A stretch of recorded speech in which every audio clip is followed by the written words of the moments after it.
그래서 로그 노멀 분포는 다시 한번 볼 필요가 있는데요. 예를 들어서 이제 여기에 있는 캐피탈 RT가 보통 우리가 하기에는 이제 심플 리턴, 단순 수익률이라고 했을 때,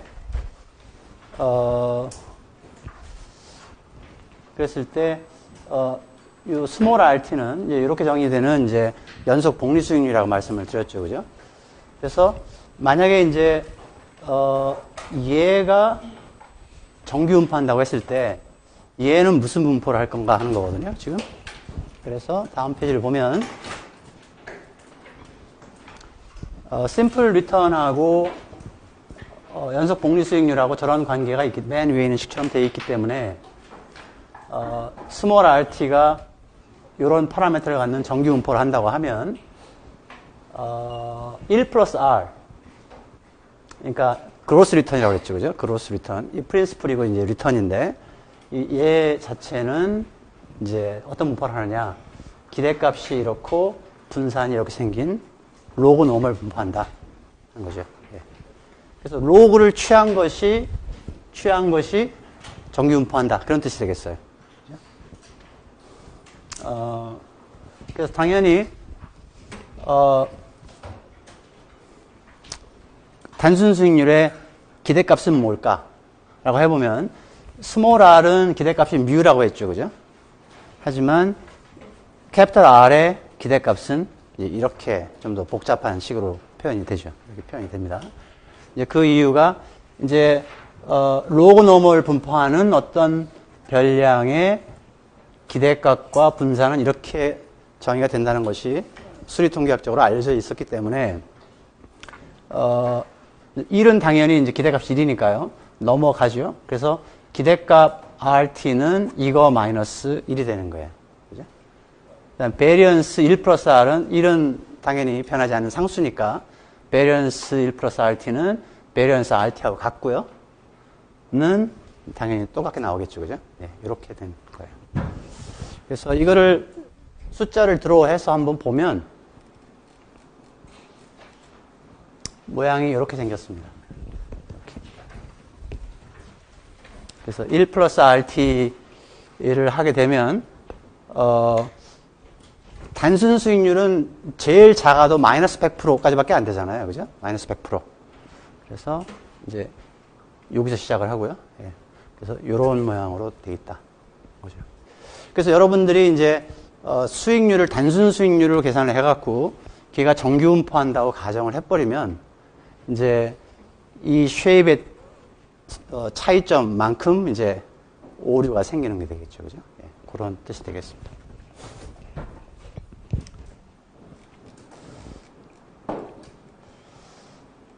이 밸류엘 리스크는 일단 지나가겠습니다. 나중에 이제 볼 기회들이 많이 있어서 빨리 지나가 보면.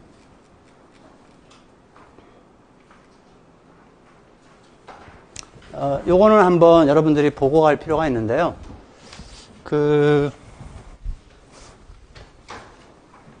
이제 기대값하고 분산 오퍼레이터를 작동을 시킬 때 여러분이 하다 보면 이제 이런 때가 생깁니다. 어떤 변수 x가 있고요.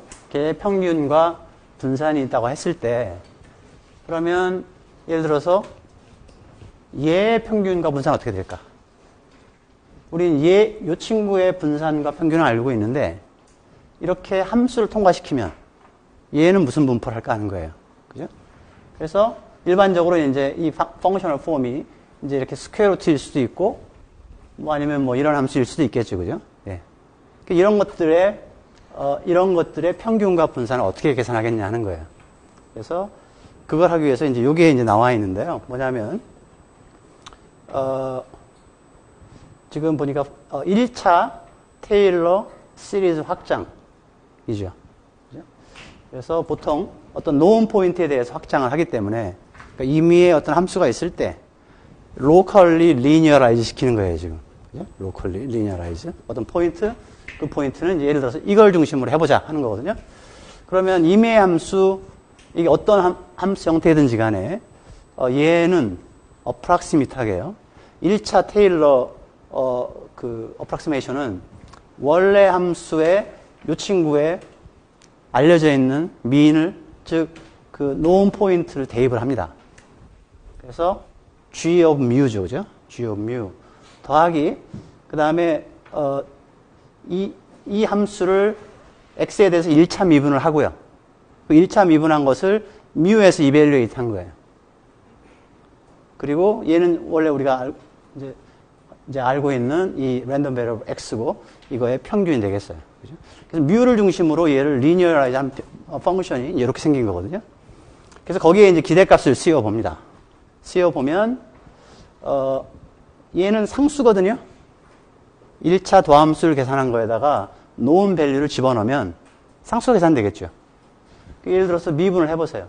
b, e, c, x잖아요.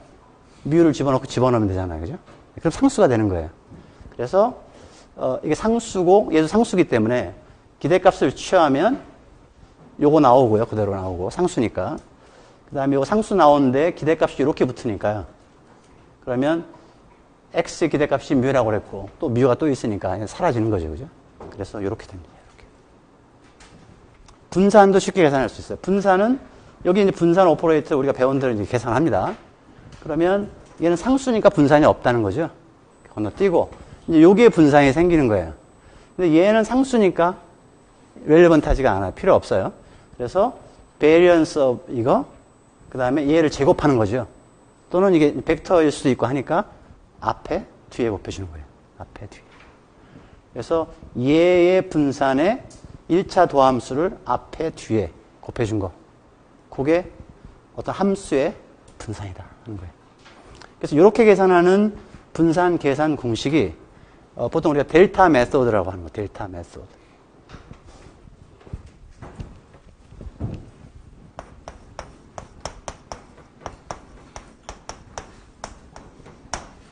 그래서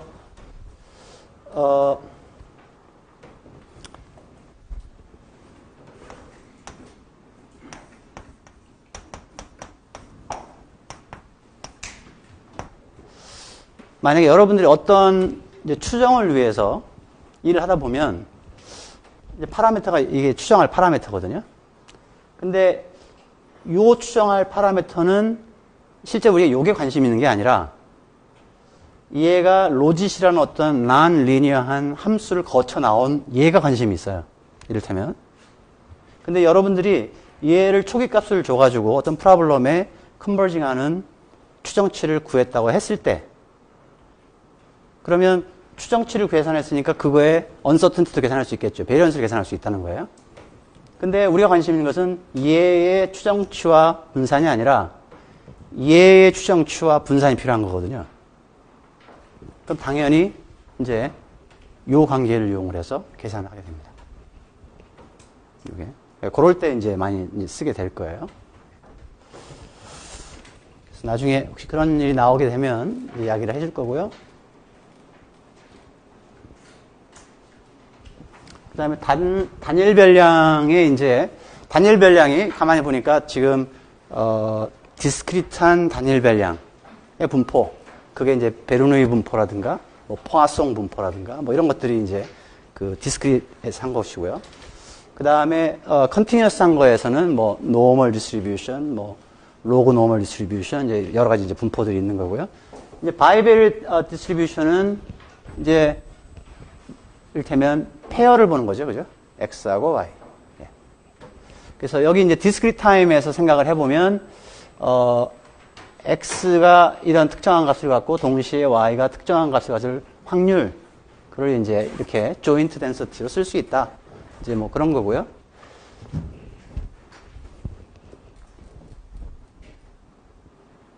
그래서 혹시 여러분들이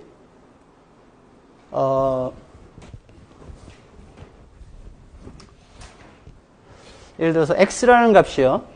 0 또는 1 또는 2 값을 가질 수 있고 이게 도메인입니다, 이게. Y라는 값이 0 또는 1 또는 2를 갖는다고 생각을 해보세요. 그러면 얘가 0이고 0일 확률은 요거죠, 그죠? 여기 밀도예요. 그래서 이제 0, 이쪽에 0이고 Y축도 0이면 요만큼 값이 있는 거죠, 그죠? 그래서 요 숫자만큼 이제 뾰족뾰족뾰족 튀어나오겠네요. 그죠? 예. 근데 얘가 연속이고 얘가 연속이면 그때 본 것처럼 이제 산이 생기게 되겠죠. 산이. 그죠? 예. 그래서 여러분들 중에서 혹시, 한계분포란 개념이 뭐냐? 한계분포. 한계분포는, 이 분포 자체는 X하고 Y가 동시에 들어가 있는 거잖아요. 그죠? 그 중에서 예를 들어서 Y의 한계분포를 본다고 그러면 X를 빼버리는 거예요. X를. 그러니까 X 값에 관계없이 Y가 0일 확률이 뭐냐? 그게 한계 확률 개념이거든요. 그러면 얘를 더하면 된다. 얘를 더하는 게 무슨 개념인가 하면 X 값에 관계없이 Y가 0을 가질 확률. 그죠? X 값에 관계없이 Y가 2를 가질 확률. 그 다음에 2를 가질 확률. 네. 해보면 더하면 1이 되겠죠, 당연히. 네. 반대로 얘에 관계없이 0을 가질 확률. 더하면 되는 거고요. 네. 요게 이제 marginal distribution 컨셉트고요. 이 marginal distribution 컨셉트를 가지고 있으면 여러분들이 편한 게 뭐냐면 여러분들이 이제 표본 추출을 이렇게 하잖아요. 그래서 현대 그 많은 그 파이낸스의 솔루션들은 시뮬레이션을 많이 사용한다 이야기를 했어요. 그죠? 근데 어떤 때는 내가 숫자 하나만 표준정규 분포에서 들어오하면 될 때도 있지만 어떤 때는 이별량 정규 분포에서 들어할 수 있을 거예요. 그죠? 근데 이별량이든 삼별량이든 n별량이든 정규 분포에서 들어할 때는 문제가 그렇게 어렵지가 않아요. 예를 들어서 여러분들 중에 혹시 기억하는지 모르지만 촐레스키 디컴포지션이라는 방법이 있어서 원래 데이터의 코베런스 매트릭스를 사용을 해서 촐레스키 팩터를 계산해서 여러분들이 그냥 n개면 n개 랜덤 노멀을 들어해서 그거로 컨버트를 딱 시켜주면 이게 이제 공분상 구조를 갖는 다별량 정규 분포에서 표본 추출한 것과 같다. 뭐 이렇게 되거든요. 근데 우리 데이터들이 정규 분포하고 많이 벗어나는 경우들이 많이 있다고 그랬죠. 그죠? 예. 그래서 제가 예를 들어서 여러 데이터들을 n별량 어떤 확률 분포에서 숫자를 들어하고 싶은데 모양이 알려져 있지가 않아요. 그러면 최근에 알려져 있는 방법 중에 하나는 카퓰라라는 접근 방법이 있는데 얘는 뭐냐면 여러분이 n개의 변수가 있다고 하면 각각의 마지널 디스트리뷰션이 생기겠죠. 그죠? 각각의 마지널 디스트리뷰션이 생길 거예요. 저렇게. 그죠? 그러한 마지널 디스트리뷰션을 갖는 데에서 숫자를 들어오 해가지고 이 카퓰라라고 부르는 함수를 통과를 시키면 걔가 마치 이 데이터가 어떤 공통의 콜레이션 스트럭처를 갖는 그런 데서 들어온 것과 같다. 그러니까 데이터를 통해서 이 카퓰라 함수가 어떻게 생겼는지 이 함수의 파라미터를 추정을 해갖고요. 데이터를 통해서 여러분들은 개별 데이터의 마지널 디스트리뷰션만 걱정하면서 들어해서 집어넣어서 빼면 여러 개의 동시에 고려해야 되는 그런 분포에서 들어간 것 같다 하는 거죠. 그죠? 그래서 그런 접근 방법을 하려고 할 때 제일 먼저 나오는 컨셉이 마지널 디스트리뷰션이고요. 이런 카퓰라를 장착한 뭐 위험 관리 솔루션이라든가 이런 것들이 많이 있는데 거기서부터 탁 막힐 수가 있거든요. 그래서 이 개념은 여러분들이 이해하면 되겠고요. 그래서 여러분들이 x1부터 xn이라는 여러 개의 별량이 있을 때 얘를 동시에 들어하려고 하면 이 구조를 다 알아야 되잖아요. 조인트 디스트리뷰션이니까. 이 모양을 다 알아야 되잖아요. 이거를. 근데 그렇게 하지 않고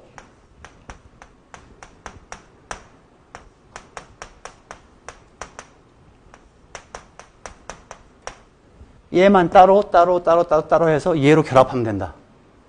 그럼 굉장히 편리한 거죠. 그죠? 네. 편리합니다. 그래서 그런 개념이 있다는 것만 아시면 되겠고요.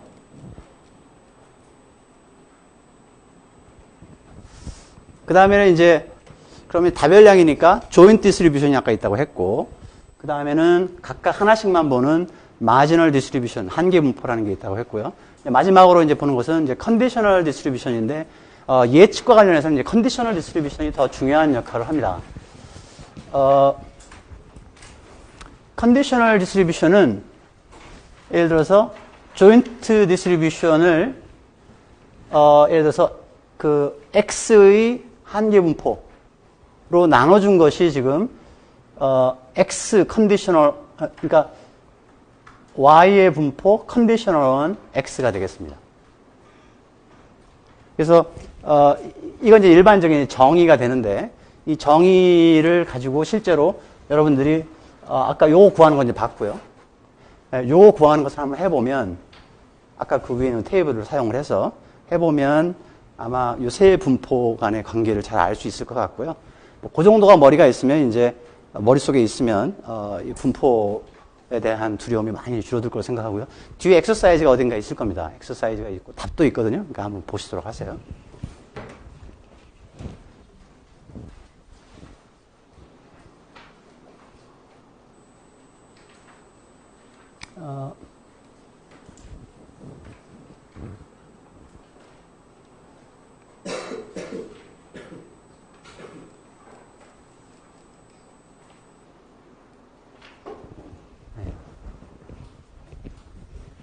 그래서 이게 이제 뭐 디스크리트 타임에서 그냥 예시를 한 건데, 어떠한 랜덤 베리어블 y가 있거든요. y의 컨디셔널 expectation이 뭐냐. 컨디션은 x를 봤다는 조건 하에서 x라는 조건을 알고 있는 거예요. 그 조건 하에서 y가 어떤 값일까 하는 거죠. 그러니까 당연히 인포메이션 시스템 많은 거죠. y가 어떤 값일까 궁금한데, 그냥 y만 가지고 이야기하는 거하고, 혹시 이 y에 대한 것을 잘 이야기해 줄 수 있는 어떤 x라는 게 있어서 그 값을 본 다음에 내가 얘가 뭘까 계산하는 게 훨씬 나을 수도 있겠어요. 그죠? 그래서 예를 들어서 오늘 비가 올까 안 올까, 이거는 비조건부로 생각을 하는 거고요. 지금이 이를테면 6월 말 7월 초예요. x가. 그런 상황에서 y, 날씨가 어떨까? 당연히 6월 말 7월 초면 비가 많이 올 거 아니에요. 그죠? 또 비 예보를 더 할 수 있을 거라는 그런 이야기가 똑같은 거예요. 그래서 컨디셔널 엑스펙테이션 그렇게 생각하면 되겠고요. 컨디셔널 베리언스도 마찬가지입니다. 컨디셔널 베리언스는 이제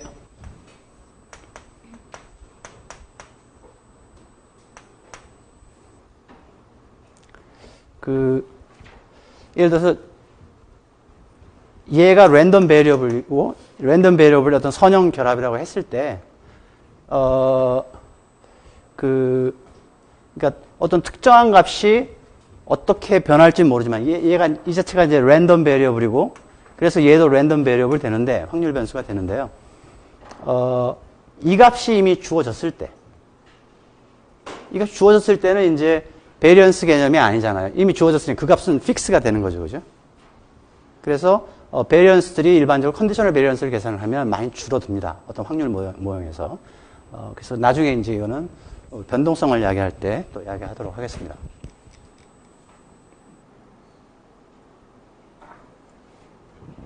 이거는 뭐 여러분들이 고등학교 때 다 많이 배웠을 거예요, 그죠?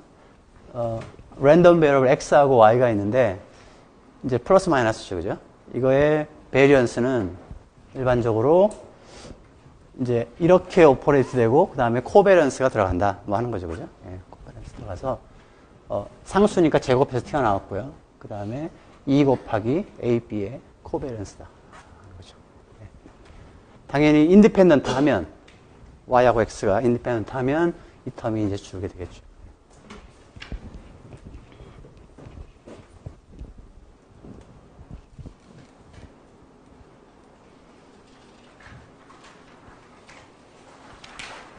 그 다음에는 이제 쭉 지나가겠습니다. 여기는 바이베일 노멀 디스트리뷰션인데요. 이별량 정기분포인 경우에 그때 봤던 그게 보면 이 밀도 함수, 그러니까 결합 밀도 함수를 결정하는 쉐입을 보니까 2파이의 뭐 익스포넨셜 이런 것도 다 알려져 있는 거고요. 여기 시그마 x, 시그마 y가 있죠. 그 다음에 그 다음에 보면 여기 콜레이션이 이렇게 들어가요. 콜레이션. 그래서 이 콜레이션에 따라서 산의 모양이 이렇게 내로 납작하기도 하고 이쪽으로 납작하기도 하고 여러 가지 모양을 이제 띠게 되는 그런 거죠.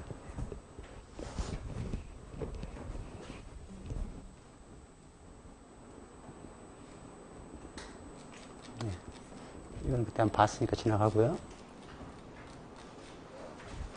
서로 지금 다른 값으로 계산한 거거든요. 하나는 지금 이렇게 지금 많이 매스가 있는 거고, 하나는 이렇게 매스가 많이 있는 거예요.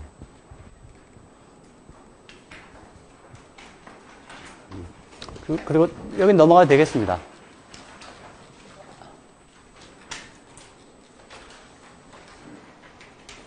제가 말씀드린 것처럼 마지널 덴시티라든가 기대값 뭐 이런 것들 계산하는 것들을 한번 뉴메리컬하게 심플한 것을 한번 쭉 해보면 예, 금방 컨펌을 해볼 수가 있을 거예요.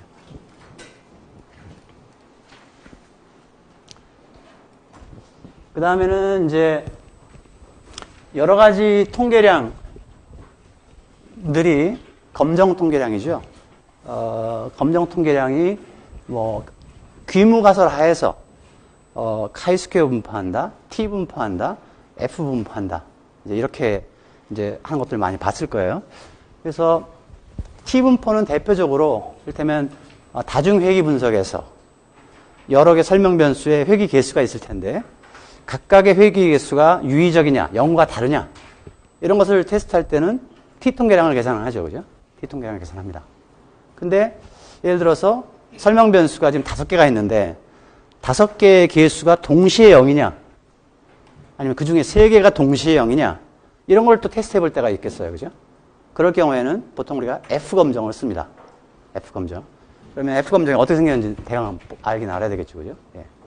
그리고 그때 이야기한 것처럼 뭐 우도비 검정 뭐 이런 것들은 많은 경우에 카이스퀘어 분포를 합니다. 그래서 카이스퀘어 분포가 어떻게 생겼는지 알면 되는데 전에 이야기한 것처럼 뭐 별다른 것이 있는 게 아니라 여기 보면 표준 정규 별량이죠. 표준 정규 별량이 이를테면 Z라고 했을 때 각각을 제곱을 시켜서 N개를 더한 요 자체를 하나의 확률 변수로 두자 이거예요. 새로운 확률 변수로. 그랬을 때 요 친구가 어떤 분포를 할 것인가 하는 거예요. 그게 카이스퀘어 분포를 할 거고요. 자유도가 N입니다. 자유도 N은 카이스퀘어 분포의 모양을 결정하는 거라고 그랬죠, 그죠? 그래서 N이 이 더하는 개수가 많으면 많을수록 점차 정규 분포 모양처럼 이렇게 대칭적으로 가는 거고요. N이 작으면 이렇게 한쪽으로 치우친 이런 분포가 되겠죠. 이쪽으로 테일이 긴 그런 분포. 그래서 카이스퀘어 분포는 지난번에 봤던 이게 되겠고요. 자유도가 1일 때, 5일 때, 10일 때. 그 다음에는 T분포도 그렇게 어려운 게 아닌 게요. 어떤 사람이 아주 클레버하게 디라이브를 하긴 했지만 이제 어떤 표준정규 별량이 있다고 생각해 보세요. Z라는 게 있어요. 또 다른 카이스퀘어 자유도가 N인 카이스퀘어 별량 U가 있다고 생각을 해보세요. Z하고 U가 있습니다. 그 다음에 얘하고 인디펜던트하다 라고 가정을 합니다. 인디펜던트하다. 그러니까 얘가 어떤 숫자가 튀어나오는 거하고 얘가 어떤 숫자가 튀어나오는 거하고 관계가 없다는 거예요. 각각 따로 노는 거거든요. 그랬을 때 얘를 스퀘어 루트의 요 별량에다가 스퀘어 루트를 취하고 그걸 n으로 나눈 거 있죠. 그러니까 스퀘어 루트의 u 오버 n 요 비율이 어떤 분포를 갖겠냐 하는 거예요. 요 비율이. 그러니까 자유도로 조정한 이 별량하고요. 그 다음에 표준정규 별량하고 물론 두 개가 인디펜던트하다고 했고요. 이 레이쇼가 어떤 분포를 할까를 디라이브를 해보니까 스몰 샘플 해보니까 T 분포라는 거예요. T 분포. 옛날에 디라이브 했겠죠. 수리통계에서 그런 거 한다고 그랬습니다. 그래서 보면 물론 이제 쉐입은 여러분들이 다 잘 알 거예요. 정규 분포하고 비슷하고요. 요 n이 몇 개냐, 자유도가 몇 개냐에 따라서 t분포 모양이 이제 결정이 되는데, 저 n이 크게 될수록 정규 분포에 수렴한다. n이 얼마나 커야 그러냐? 뭐 대체로 한 15에서 20 정도만 돼도 우리가 맨눈으로 보기에는 t분포하고 정규 분포하고 구분이 잘 안 간다. 이제 뭐 그런 뜻이 되겠습니다. 예. 식은 이렇게 생겼어요. 좀 복잡하게 생겼죠. 그죠? 가마 펑션이 나오고, 식은 모양은 좀 험하긴 한데, 예. 이렇게 됐고요. 그 다음에 F분포.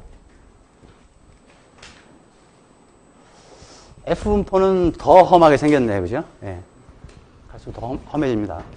근데 F는 어떤 별량의 확률 분포냐 하면, 그래서 M의 자유도를 갖는 카이스퀘어 별량 U가 있고요. 그 다음에 N의 자유도를 갖고 있는 V라는 카이스퀘어 별량이 있거든요. 얘를 각각 자유도로 나눠준 거의 비율.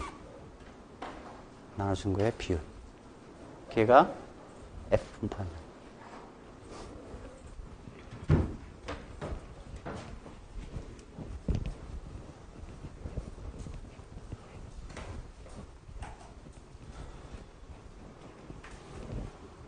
근데 왜 그냥 루스하게 생각을 해보면 왜 저런 것들이 왜 필요할까를 생각해보면요. 예를 들어서 y를 x1이라는 거에 대해서 회귀 분석을 하고요. y를 x2에 대해서 회귀 분석을 할 수도 있겠어요. 그죠? 그래서 예를 들어서 x2가 더 셋이 크다. x1보다. 그래서 얘는 예를 들어서 설명변수 한 3개 가지고 회귀 분석을 한 거고요. 얘는 설명변수 5개 가지고 한 거예요. 그중에 3개는 겹치고. 이렇게 추정을 해보면 설명하는 변수가 들어가면 들어갈수록 일반적으로 설명력은 높아지거든요. 조금씩이라도. 그래서 얘가 작아집니다. 얘가. 그래서 이렇게 해서 계산한 잔차의 에러 sum of square. 에러를 전부 스퀘어를 해서 더했어요. 큰 모델에. 그래서 얘를 2라고 두고요. 얘를 작은 수의 설명 변수로 계산한 잔차를 전부 제곱해서 더한 거예요. 뭐라고 그랬었죠? 여기서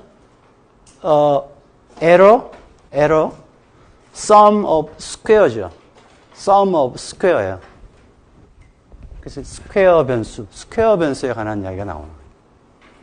그래서 보통 우리가 테스트를 할 때 F 검정 통계량을 할 때 뭐 ESS2 마이너스 ESS1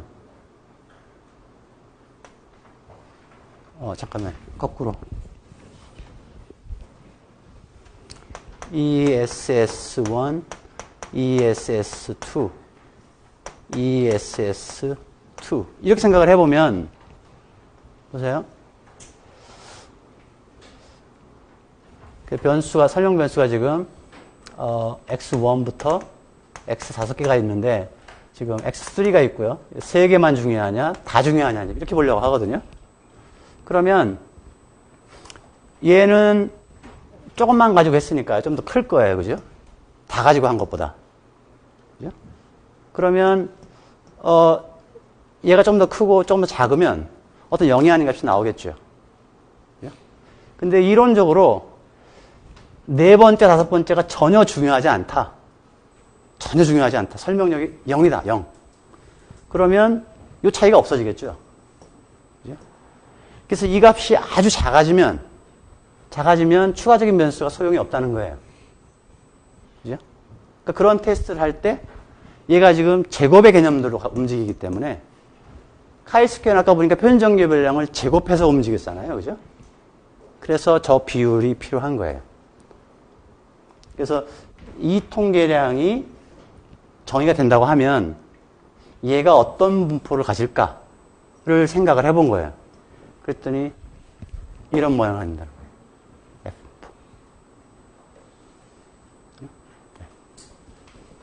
아까 얘기한 것처럼 T 분포는 베타 헷 마이너스 귀무가설에서 값, 그 다음에 스탠다드 데비에이션 베타 헷 이렇게 해보면 얘가 어떤 모양일까? 아까 그 개마 함수로 쭉 정의되는 그 모양을 갖는다. 뭐 이런 거죠.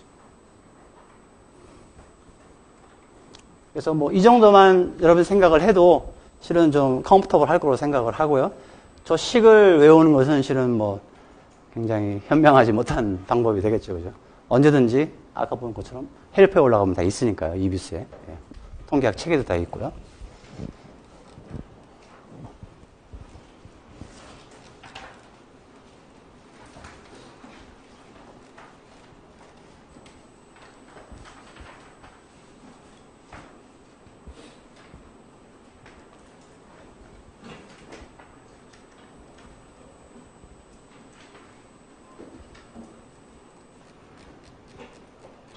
이 뒤에는 뭐 지나가도 되겠습니다.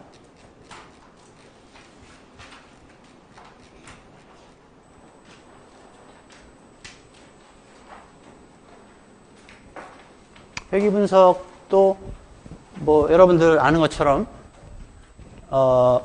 일단 최소자등법이라고 부르는 것은 이런 잔차의 제곱을 썸했을 때 그 값은 베타가 움직임에 따라 달라질 것이고요. 그래서 그 잔차의 제곱의 합을 최소화시키는 베타가 뭘까? 걔를 찾아내는 것이 이제 최소자등법 하는 거고요. 그 다음에 이제 그 계산되면 이거의 베타 헷의 베리언스는 어떻게 계산하느냐? 즉 얘는 어떻게 계산하느냐? 뭐 이런 것들은 다 이제 식이 있으니까요. 이제 그런 거 참조를 하면 되겠고요.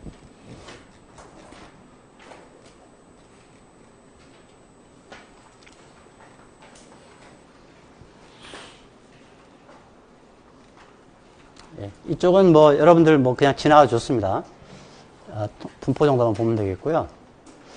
오늘은 네 번째 렉처 머티리얼을 하려고 하는데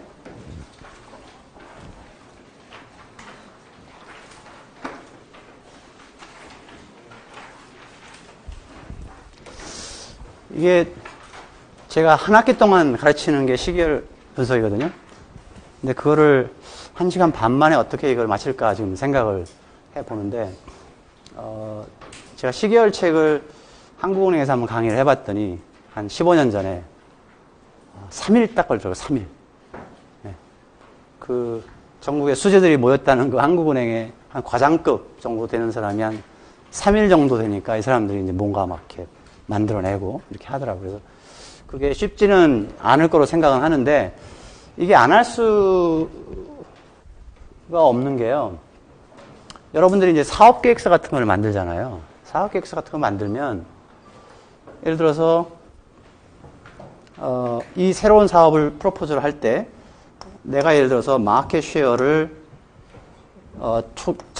초년도에는 0.1%, 다음 연도에는 1%, 그 다음 연도에는 뭐 2%.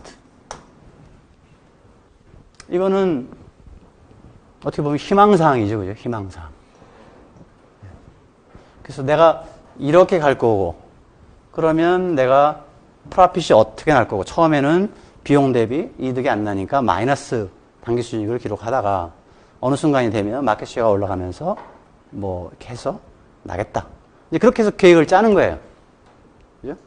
그래서 그런 비즈니스를 하겠다고 하면 이제 예를 들어서 감독당국에서 이제 이걸 보고 이제 이 회사는 뭐 우리 금융산업에 기여를 하겠다.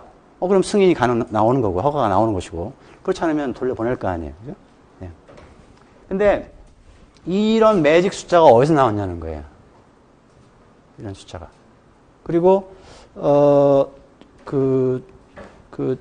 올해 그 초반에 했던 그 LIG 손보 같은 데도 이제 지금 아직 금융위원회에서 승인이 지금 펜딩이 돼 있는데 아직 결정이 안 되고 그러고 있는데, 그런데도 마찬가지예요. 신문에 보니까 LIG 손해보험을 KB금융이 M&A를 해서 KB금융으로 10월 1일부터 출범을 시키겠다. 라고 하면 이제 승인이 들어가는 거잖아요. 그러면 사업계획서가 타당한지를 보고 결정하겠다는 거예요. 사업계획서. 근데 사업계획서에서 실은 요즘은 이렇게 자기 희망적인 숫자를 넣으면 안 되거든요. 근거가 있어야 되는 거예요. 이게. 그러면 그 자기 사업이 여러 가지 이제 요인에 의해서 영향을 받을 텐데, 이를테면 경제가 얼마나 빨리 성장하느냐에 달릴 수도 있고요. 인플레이션이 얼마나 빨리 진행되냐 이거에 달릴 수도 있고, 뭐 여러 가지가 있어요. 마켓 쉐어가 어떻게 변하는지에 따라 달릴 수도 있고요. 그랬을 때 예를 들어서 내 사업이 경제 성장과 관련이 있다. 그랬을 때요, 여러분들이 향후 경제가 과거 3년 평균 정도로 성장한다면 그렇게 할 수도 있겠죠, 그죠? 인플레이션이 과거 3년 동안 평균대로 간다면, 그래서 인플레이션 걱정이 많이 되는데 담배값이 인플레이션에 연동이 된다고 해서 저는 걱정이 좀 많아서 잠도 못 자겠어요, 지금. 손이 떨리고. 담배로 보이잖아요, 이게. 그래서, 근데 그걸 다시 생각해보면, 아니, 답이 없을 때에는 평균을 보는 거잖아요, 실은. 특별한 일이 없으면, 예를 들어서 내가 생각하는 가장 좋은, 인포메이션 셋은 과거 3년치의 경제 성장률을 보고 그 평균으로 갈 것이다 라고 보는 거예요. 그죠? 근데 여러분들이 실제로 경제 성장률을 한번 봅니다. 실제로. 그 데이터가 이제 이렇게 갈 거 아니에요. 경제 성장률이. 그죠?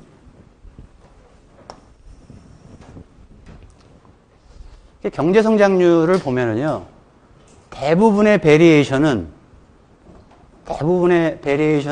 설명이 안 되는 부분입니다. 여러분이 과거 3년치를 봤다는 이야기, 예를 들어 이 지점이라고 하면 3년치 평균이면 대체로 하여튼 요선에 비슷하게 나올 거예요. 그죠? 요선에 비슷하게. 요선에. 물론 이제 과거 모든 데이터를 봤다. 그럼 이 선이 나오는 거죠. 그죠? 한 평균이 나올 거 아니에요. 그죠? 네. 그래서 그것이 지속될 것이라고 보는 것은 이렇다고 보는 거예요. 이렇다고. 그러니까 이런 일이 중요할 때도 있어요. 여러분들이 국민연금의 기금을 운용을 해야 되는데 주식에 투자를 할지 채권에 투자를 할지 보려고 그래요. 그러면 주식을 투자하려고 하는데 최근 3년을 봤더니 장이 계속 이랬다고 쳐보세요. 그럼 주식에 투자하면 안 되잖아요, 이게. 그죠? 내 인베스먼트 호라이즌은 한 30년 넘어가는 거예요. 연금이기 때문에 그렇습니다. 그러면 이렇게 가는 시장에 어떻게 투자를 하겠어요? 그죠? 그래서 더 멀리 데이터를 봤더니 평균적으로 주식은 이렇게 수익률이 성장하더라. 주식이 이렇게 성장하더라. 그리고 30년 후에 무슨 일이 일어날지 모르기 때문에 나는 30년 후를 내가 아는 것처럼 예측하는 것은 포기를 하겠다. 그냥 과거의 30년 동안의 주식시장에서 연평균 성장률로 주식이 이렇게 가격이 올라가겠다라고 보겠다. 평균적으로. 그런 거는 가능하다는 거예요. 근데 숏 호라이즌에서 예를 들어서 뭐 3년, 2년, 1년 이런 호라이즌에서까지 내가 정보가 아무것도 없으니까 그냥 과거에 이거 평균을 쓰겠다. 그 이야기는 정보 중에서 다 버리고 이거 하나만 지금 사용하겠다는 이거 하나. 그래서 이런 거는 잘 안 보일지 모르지만요. 이런 데이터가 있어요. 여기에요, 여기. 그럼 여러분들은 이렇게 간다고 예상하겠어요? 저 같으면 그렇게 안 할 것 같아. 가만히 보면 저는 이렇게 갈 것 같아. 이렇게 갈 것 같아. 왜냐면 내가 이걸 봤거든, 지금. 이것도 봤고요. 이것도 봤고. 이런 패턴이 있는 것 같아. 그죠? 그게 이제 시계열을 모형화하는 이유라는 거예요. 그리고 시계열을 모형화를 해야 그 다음에는 그 모형에 이제 모형상 이제 오차가 생기는 거잖아요. 예를 들어서 Y는 X, 베타, 엡실론으로 모형화를 했다고 하더라도 얘의 움직임을, 전체 움직임을 다 설명은 못하니까 나머지는 이걸 거 아니에요. 그죠? 하지만 체계적으로 움직이는 파트는 일단 모델링을 하고 이 특성이 어떻게 생겼는지를 봐갖고 얘를 적절한 분포에 드로우해서 뭐 시뮬레이션을 하든 이런 것들을 해볼 수가 있다는 거예요. 그래서 미래가 어떻게 unfold 될지를 잘 모르니까 나는 미래를 안다고 어떤 점추정추로 예측하는 것이 아니라 미래는 이거에 따라서 여러 가지 무한한 패스로 이렇게 갈 수 있다 하는 이러한 토대 하에서 어떤 그 솔루션을 찾아보자. 뭐 그럴 수도 있겠죠. 그죠? 그러니까 그런 걸 하려고 그러면 이제 모델링이 들어가야 되는데 그 가장 기본적인 것이 이제 이런 시계열 기법이 되겠어요. 그래서 시계열 기법은 그냥 보기 전에요. 제일 좋은 방법이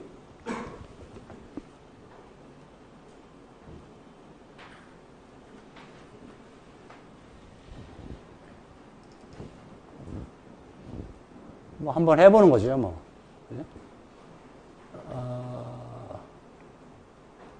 벡터. 우리 학생들 중에서 부지런한 학생들은 이제 이걸 가지고 분석도 좀 하고 저한테 질문도 좀 하고 이제 그렇게 했는데 이제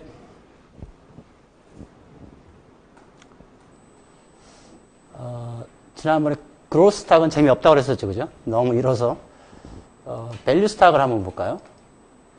그래서 이제 얘는 지금 지수 형태입니다. 지수 형태. 출발점을 1로 노멀라이즈한 지수 형태예요. 그래서 이 지수 형태이기 때문에 얘를 가지고 단순 수익률도 계산할 수 있고, 그 다음에 얘를 컨티뉴어스 컴파운드 리턴으로 계산할 수도 있겠어요. 그러니까 비율을 구해서 로그 하면 되니까, 그죠? 그렇게 할 수도 있겠어요. 지금 보니까 샘플이 지금 99년 9월부터 이제 이렇게 있는데 2013년 10월까지 있어요. 여기까지 있고 얘가 이제 이를테면 관심 있다고 쳐보죠. 2013년 11월부터. 근데 그렇게 하면 아직 이 데이터가 지금 없으니까 내가 잘 하고 있는지 못 하고 있는지 모를 거 아니에요. 그래서 우리 스트래티지는 한번 뚝 잘라 봅니다.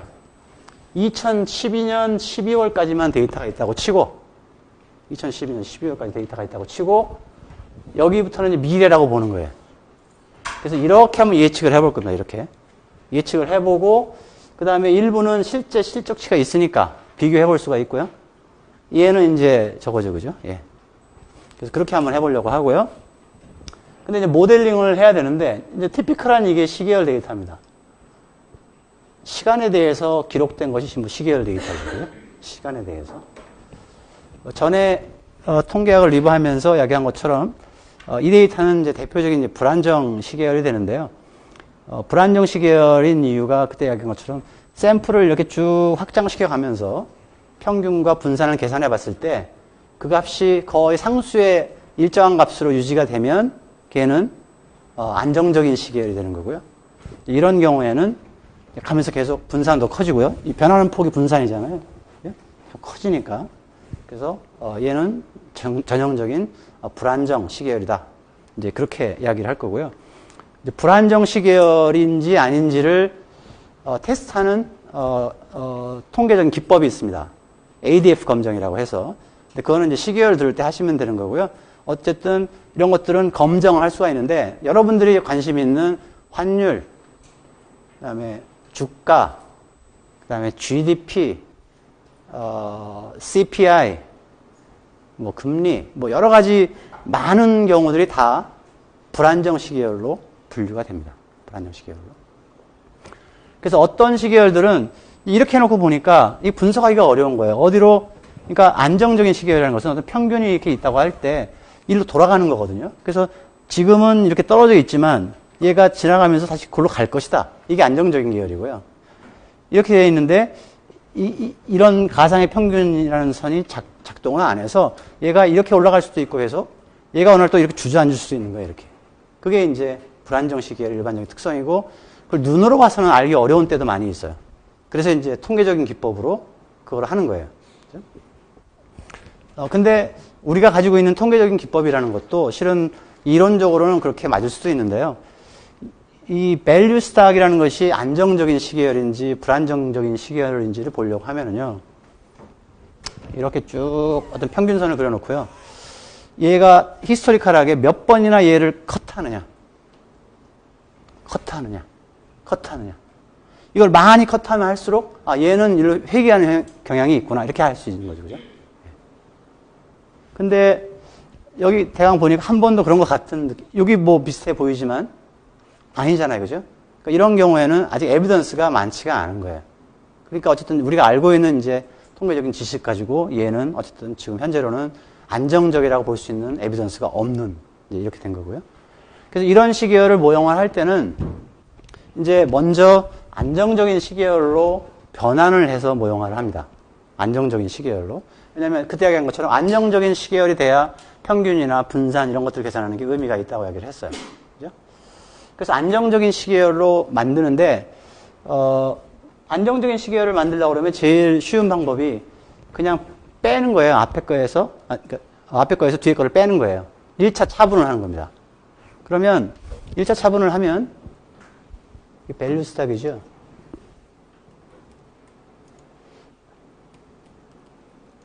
제가 디퍼런스를 계산해 보는데 밸류 스탁을 전기 거, 전월 거로 빼준 겁니다, 그냥. 그러면 이 DIFF라는 얘는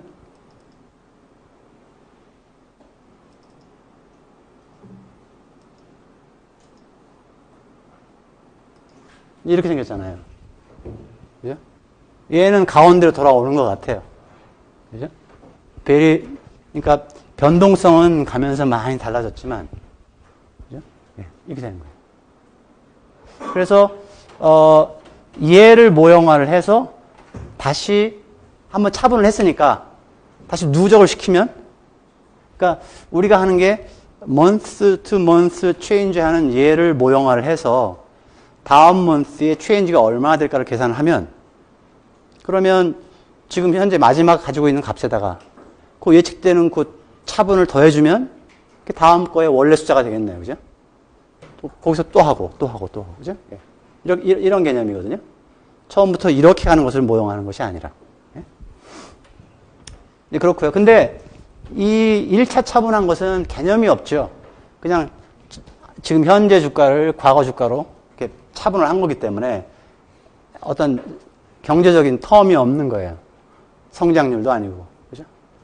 그래서 우리는 이제 특히나 이제 주식을 다룬다고 했을 때는 주식은 이제 연속복리 수익률을 하게 되면 연속복리 수익률이 정기분포에 가까워서 그걸 많이 분석을 한다고 그랬죠. 그죠?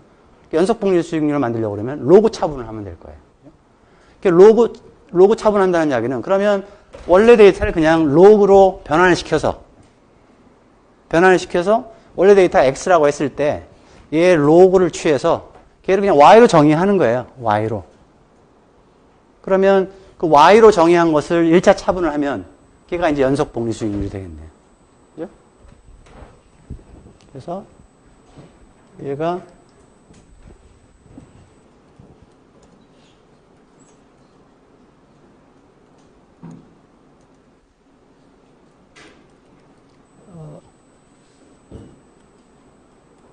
로그 밸류 스탁 ln-y거든요.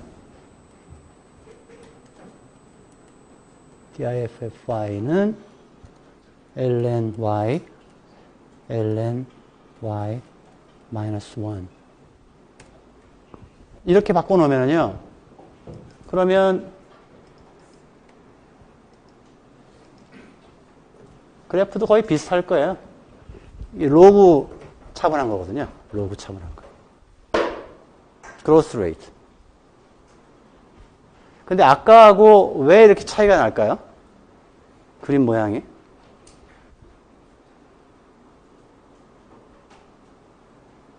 그러니까 1에서 2가 될 때 변화한 거하고요. 그 다음에 90일 때 100이 된 거하고요.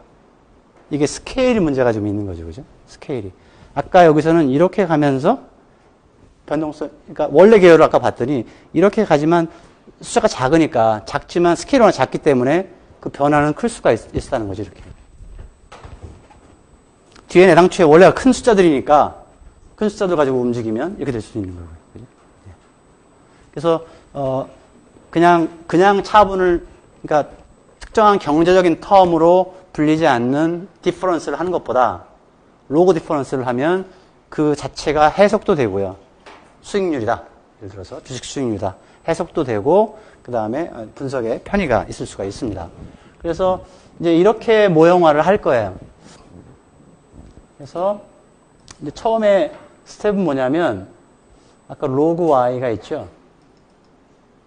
로그 y가 있으면, 한번 봅니다, 여기에. 여기 보면, 콜로그램이라는 걸 봐요. 콜로그램을 봅니다. 근데 여기에 1차 디퍼런스를 보겠습니다. 그러니까 로그를 차분한 거. 로그를 차분한 거요.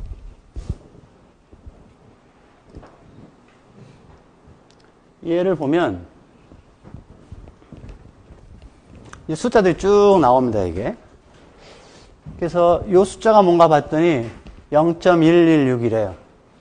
이 숫자가 뭔가 봤더니 0.116이에요. 이게 이 프로그램에 버그가 있어서 이렇게 똑같이 나온 게 아니라 실은 이론적으로 저게 같습니다. 요 경우에. 그래서 여기 1이라고 그랬죠, 그죠? 1. 그 다음에 얘는 굉장히 작은 숫자들이죠. 좀 다르죠, 이제, 그죠? 좀 다릅니다. 이 1, 2, 3, 4, 5가 이야기하는 건 뭐냐면, 지금 수익률, 지금 현재 시점과 수익률 전 시점, 또는 이 시점에서 요 수익률과 요 수익률 전 시점, 이런 것들이 관계가 있냐는 거예요. 평균적으로 이런 정도의 콜레이션을 가지고 관계가 있다는 거예요. 그러니까 과거 값이 현재 값에 영향을 안 미치면, 바로 전기 값이 안 미치면 얘가 0이 나올 거예요. 0. 0이 아니면 뭔가 좀 영향력이 있다는 거예요. 그 다음에 얘는 뭐냐면, 두 번째 숫자들은 뭐냐면, 나하고 두기 떨어져 있는 것들. 나하고 두기 떨어져 있는. 이런 것들이 평균적으로 어떤 관계가 있냐 하는 거죠. 그래서 결국은 이게 상관계수의 개념이에요. 상관계수. 이렇게 X가 있고 Y가 있으면 같이 움직이는지를 보기 위해서 상관계수를 계산하잖아요. 그거하고 같은 개념인데, 나는 X하고 Y가 있는 게 아니라 같은 그냥 X만 있는데 이 시점과 그 다음에 K 시점 떨어져 있는 이 두 관측치 사이를 보는 거예요. 그래서 또 다행히도 여기 보니까 점점 이게 있잖아요. 이게 러프하게 이야기하면 이게 이제 가설 검정하는 밴드가 되겠습니다. 이 밴드 안에 얘들이 들어가면 통계적으로는 이 센터가 지금 0이에요, 0. numerically non-zero, statistically zero. 네, statistically zero. 네? 네. 그렇죠. 대부분. 그래서 그 이야기는 뭐냐면 이 밸류 스탁의 리턴이 어제거나 그저께나 아니면 아주 옛날 거나 이런 것들이 지금 현재 거에 대해서 영향력이 미미하다. 근데 아까 보니까 밸류 스탁은 어떻게 변했어요? 막 이렇게 변했잖아요. 그죠? 근데 과거 값들이 영향을 안 주는데 왜 이렇게 변할까요? 다 새로운 뉴스가 계속 들어오는 거예요. 과거 데이터가 설명을 못하는 뉴스. 시장 이야기로 하면 뉴스가 되는 거고요. 경제학에서 이야기하면 샥이 되는 거고요. 그죠? 노이즈가 되는 거고. 네, 그렇습니다. 그래서 그 샥에 의해서 움직이는 이런 그림인데, 우연히 가다 보니까 한번 산이 있었고 한번 골이 푹 들어갔었거든요. 근데 걔를 어떤 스무드한 선으로 이렇게 쭉 가운데 따라서 가보면 얘는 높았던 것으로 보이고 얘는 낮았던 것으로 보일 거 아니에요. 그러니까 HP 필터라는 것이 어떤 이런 불안정시 계열에서 어떤 추세처럼 보이는 것을 매끄럽게 찾아가는 아비트러리한 방법이거든요. 그러니까 그 방법을 이런 거의 과거 데이터에서 설명이 안 되는 이런 데이터, 특히 이제 이런 것들을 우리가 이제 랜덤 워크, 그 확률 보행 데이터라고 부르는데, 확률 보행은 그냥 말 그대로 드렁큰 세일러의 풋스텝을 따라가는 거예요. 네, 자기는 똑바로 간다고 가는데 막 이러고 가잖아요, 그죠? 어디 튈지 모르는 거예요, 애들이. 그래서 그 랜덤 워크이라는 게 그래서 나온 거거든요. 그래서 그런 데이터인데도 지나고 나서 보면 마치 어떤 선을, 가상의 선을 걷을 때 업 앤 다운이 있는 것 같아 보인다. 그래서 미래에도 그런 일이 패턴이 반복이 될까? 이건 개런티가 안 된다는 거죠. 그죠? 대부분이 다 이게 0이기 때문에 그렇습니다. 그래서 이런 데이터는 실은 별로 모델링 할 방법이 없는 거예요. 기껏해야 아까 그 수익률의 평균 정도가 얼마였을까? 그 정도밖에 할 이야기가 없겠죠. 그죠? 근데 이제 그럼에도 불구하고, 그래서 처음에 이제 보는 게 이제 이 코릴로그램이라는 게, 이를테면 서로 이러한 시점 떨어져 있는 관측치들 사이에 어떤 코릴레이션이 있느냐를 계산하는 거라고 그랬고요. 그거를 어떤 경우에는 이제 오토 코릴레이션이라는 것도 보고, 어떤 때는 요거 좀 다른 개념으로 파셜 오토 코릴레이션이라는 것도 이제 보기도 하는데요. 근데 그거는 뭐 지금 뭐 큰 이슈는 아니고요. 이 콜레이션들을 일단 계산을 해서 얘들이 어떤 간에 이 밴드 밖으로 튀어나가는 것들이 있으면 이제 기회가 아까 우리가 얘기했던 컨디셔널 엑스펙테이션 개념에 의해서 그 정보를 이용하는 거예요. 컨디셔널 엑스펙테이션에 의해서. 그래서 그 작업을 하는 것이 이제 단일 시계열 그 모형화의 가장 기본적인 거고요. 그래서 이걸 이제 코릴로그램을 먼저 체크하는 게 가장 일반적으로 먼저고요. 그 다음에는 이제 여기 퀵이라는 메뉴에 가보면 여기에 estimate equation 있죠, 그죠? estimate equation에 가보면 디폴트 메소드가 최소 자승법 이렇게 되어 있습니다. 최소 자승법. 리스퀘어 또는 non-linear 리스퀘어도 이제 핸들이 된다고 했고요. 여기 보면 이제 다른 메소드들도 많이 있다고 했습니다. 그 중에 우리는 디폴트로 이걸 쓸 거고요. 여기 보면 종속 변수를 먼저 씁니다. 그래서 제가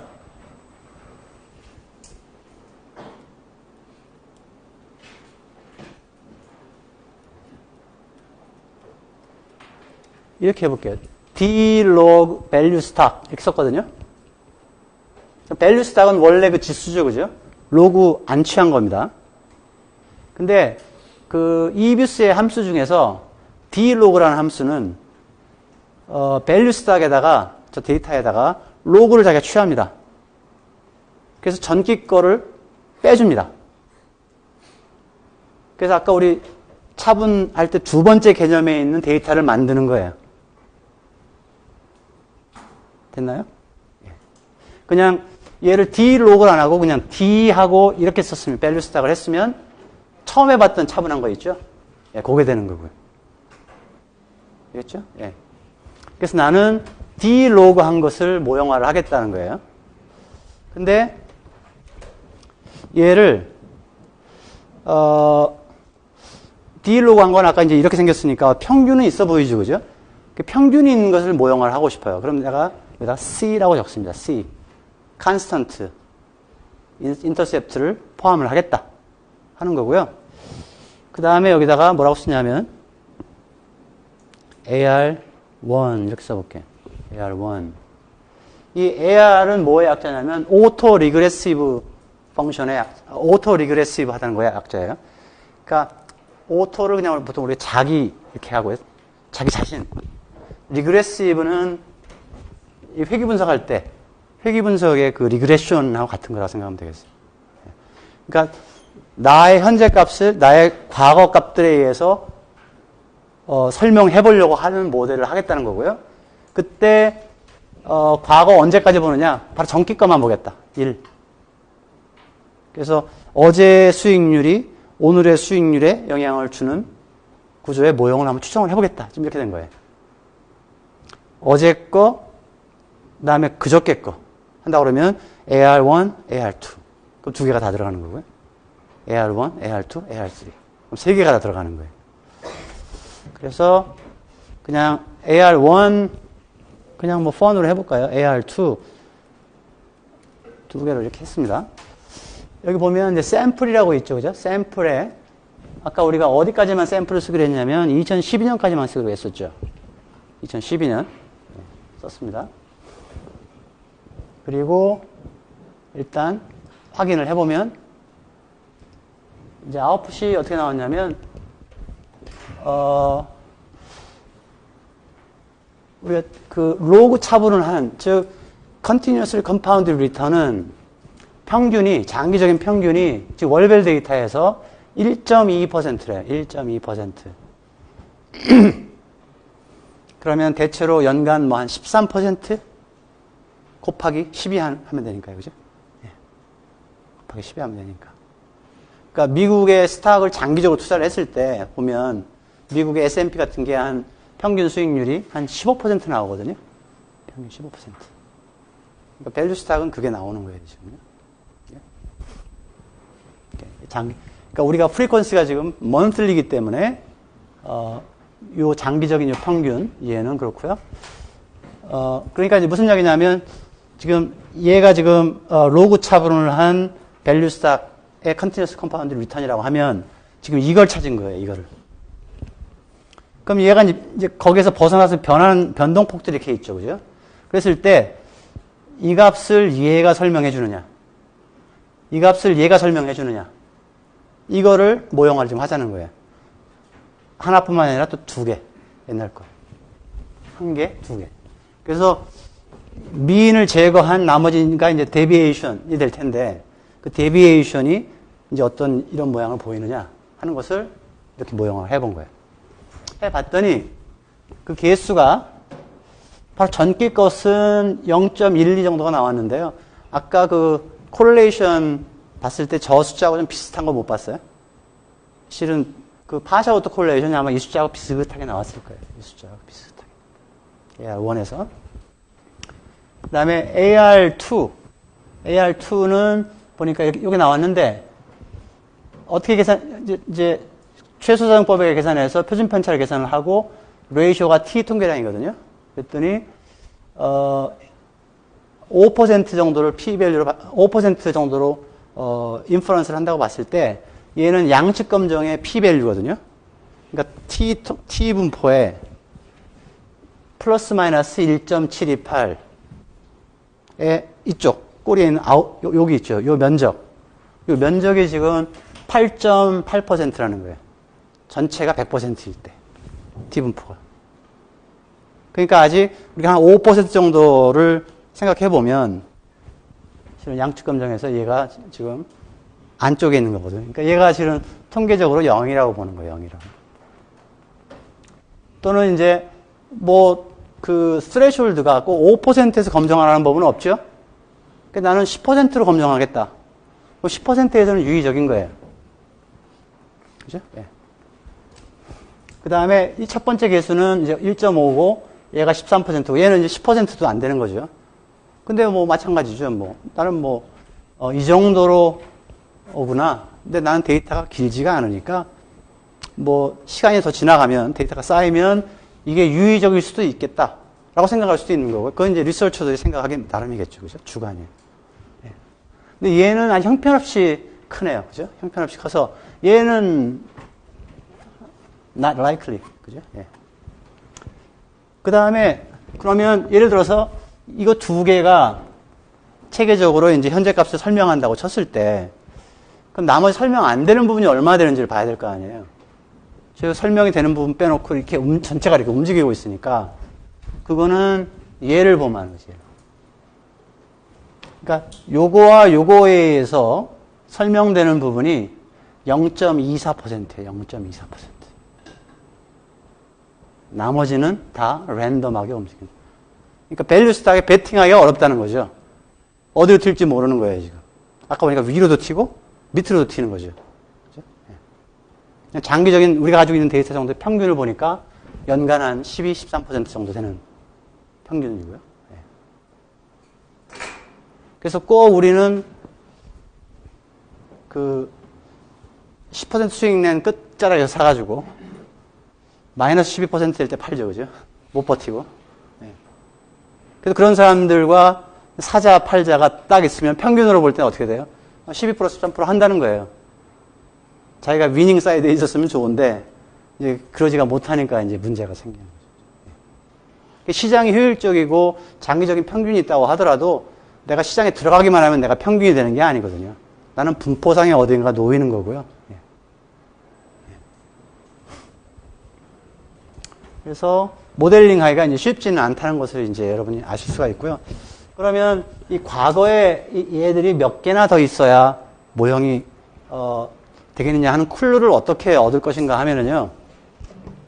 그냥 여러분들은 뭐 이거를 활용만 하면 되는 거니까 아까 이 데이터가 이제 로그 차분한 거거든요.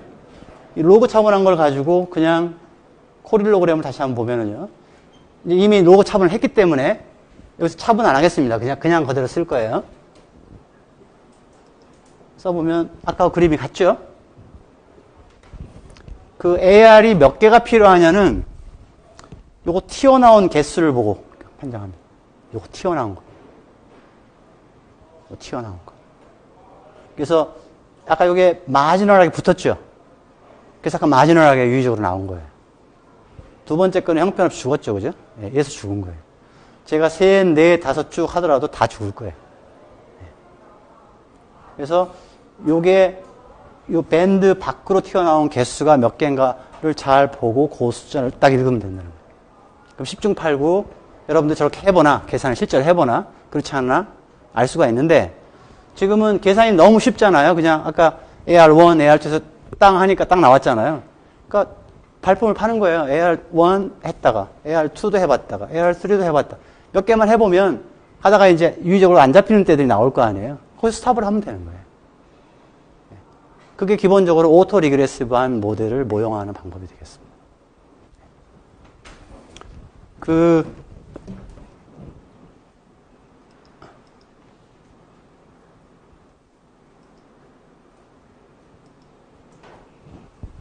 이제 또 어떤 경우에는 이제 좀 더 이제 복잡한 모델들도 있어요. 이제 믹스드 모델, 믹스드 프로세스. 그래서 이 관측치와 이 관측치 사이에 어떤 그 콜레이션이 있을 수도 있지만 어떤 모델을 만들었을 때 잔창이 나올 거 아니에요, 그죠? 그 잔창들끼리도 또 시리얼 콜레이션이 있을 수가 있어요. 그 보통 이제 우리가 무빙 에버리지 모델이라고 하는데 그 무빙 에버리지 모델은 아까 봤을 때 AR은 이쪽에 파셜 오토 콜레이션이라고 부르는 즉 편자계상관이라고 부르는 게 몇 개가 튀어나오느냐 거기서 딱 이제 AR의 차수가 결정이 된다고 그랬죠. 근데 이쪽에는 오토 콜레이션에서 몇 개가 튀어나오는가에 따라서 잔창의 그런 무빙 에버리지 텀이 몇 개가 들어가느냐 요걸 계산할 수도 있어요. 근데 여러분들은 이제 그런 모형 저런 모형들이 있는데요. 이게 그래서 예를 들어서 무빙 에버리지 모형이라는 것을 한번 이렇게 해보면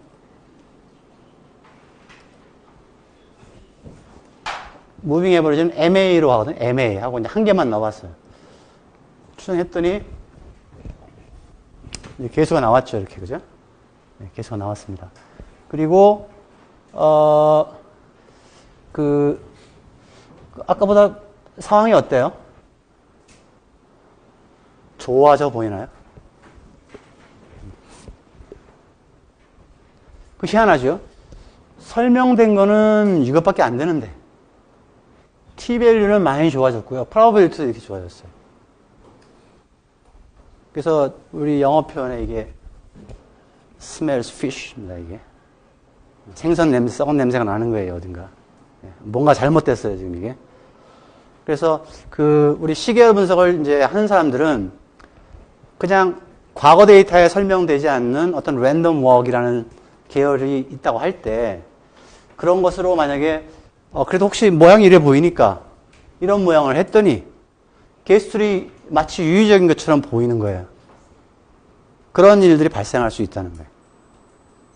그래서 이런 것을 보통 우리가 이제 스퓨리어스한 리절트다. 그러니까 유사 리절트다.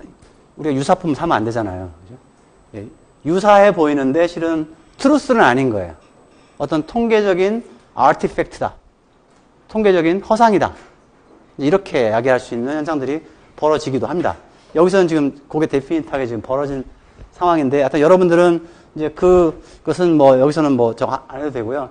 이제 여러분들이 컨설턴트로서 우리가 너무 의욕이 앞서갖고 내 시뮬레이션 엔진에 밸류 스탁을 미래를 시뮬레이트 해야 되는 이제 그런 것을 컴포넌트로 가져가야 되는데 아까처럼 설명이 거의 안 돼서 잘해봤자 AR1 정도 유의적이든가 아니면 그냥 랜덤 워크든가 한 프로세스를 이렇게 푸시를 해갖고 이제 보니까 좋아진 것처럼 보여서 이 모델이라고 끌고 가면 이제 그게 거기서부터 이제 망신을 당하는 거예요.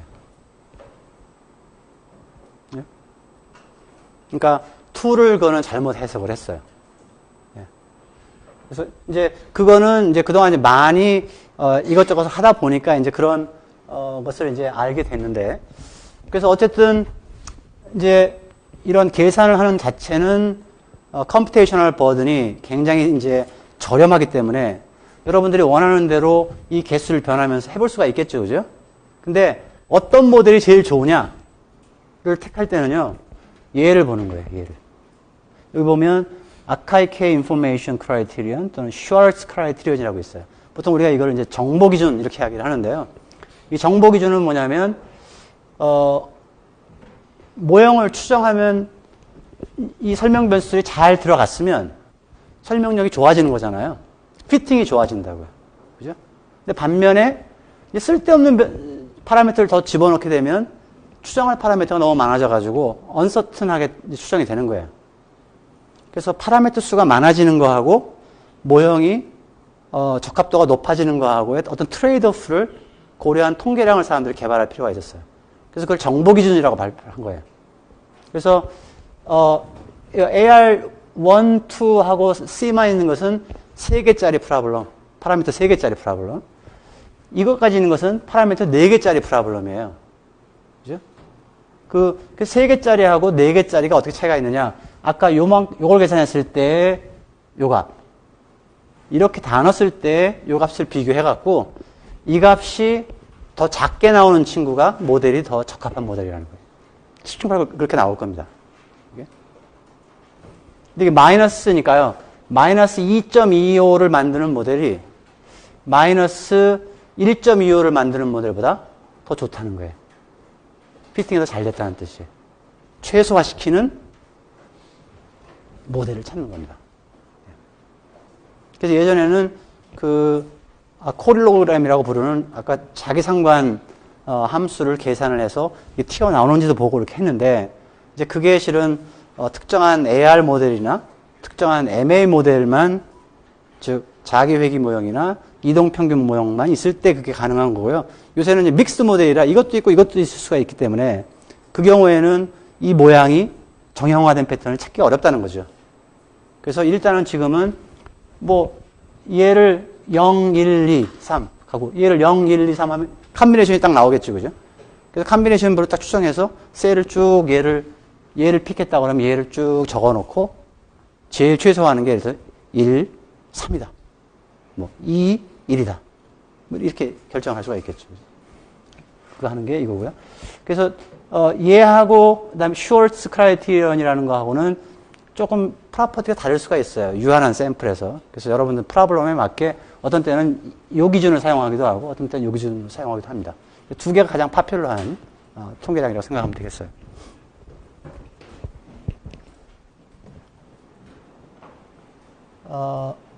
그러면 일단 오늘 본 길에 MA는 아닌 것 같다고 그랬죠, 그죠? 얘는 아닌 것 같고 AR2도 아닌 것 같고 다시 한번 추정을 했습니다. 그리고 여러분 여기 뷰를 보면 여기 리프레젠테이션이라고 있어요. 리프레젠테이션.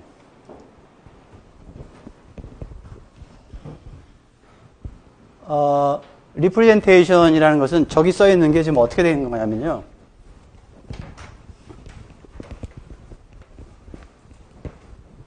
원래 데이터를 X라고 놓을게요.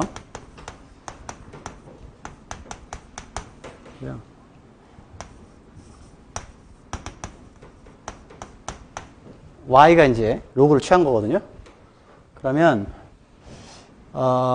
한번 얘를 차분한 거 YT에서 YT-1을 빼준 거 있죠. 걔를 제가 델타 Y라고 놓을게요.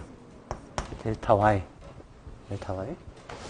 델타 Y 마이너스 아까 요 상수 C 0.1이요. 0.01이죠. 걔는 여기 AR 개수 있죠? 0.123이네요. 0.123에 델타 yt-1에 0.012 더하기 엡실론 t. 이렇게 된 모형을 추정한 거예요. 이렇게. 그래서 이게 뭐예요? deviation from mean. 그죠? deviation from mean이죠. 그죠? 이 요것과 요게 관계가 있는 거예요. 그래서 AR1이에요. 그래서 AR1에 있던 그 옆에 있던 파라미터 추정치가 얘를 추정한 거예요. C 옆에 있던 것이 얘를 추정한 거예요. 그렇죠? AR2 모델을 추정했으면 AR2 개수 곱하기 이거에 이제 T-2 같은 값. 그죠? 네. 그래서 여러분들이 T 값을 알면, T 시점의 값을 알면 쭉 계산해보면 얘는 잘 모르겠고요. T 플러스 1의 시점 값은 모르겠고, T 플러스 1 시점의 값을 계산할 수 있겠네요. 그죠? 이 값을 안다면, 델타 yt 값을 알면, conditional on 이 값에 여러분이 이걸 계산할 수 있겠네. 그죠? 이게 conditional expectation. 그래서 얘를 계산을 하면은요, 얘를 계산하면 ln xt, ln xt-1이 이거니까 이제 얘를 복원할 수가 있겠죠. 그죠? 복원할 수가 있습니다. 그래서 다음 시간에는 요걸 가지고 이제 실제로 예측치를 계산하는 이비수를 한번 돌려보고요. 그 다음에 이제 여러분들이 그 렉처 노트 4장을 딱 보면 이제 막 지나가도 상관이 없습니다. 이제 굉장히 쉽게 지나갈 수가 있어요. 그래서 오늘 어떤 시계열을 1시간 반 만에 끝내는 유일한 방법이 실은 아직 좀 더 가야 되지만 기본적인 시계열 모형의 컨셉은 이렇게 진행이 되는 겁니다.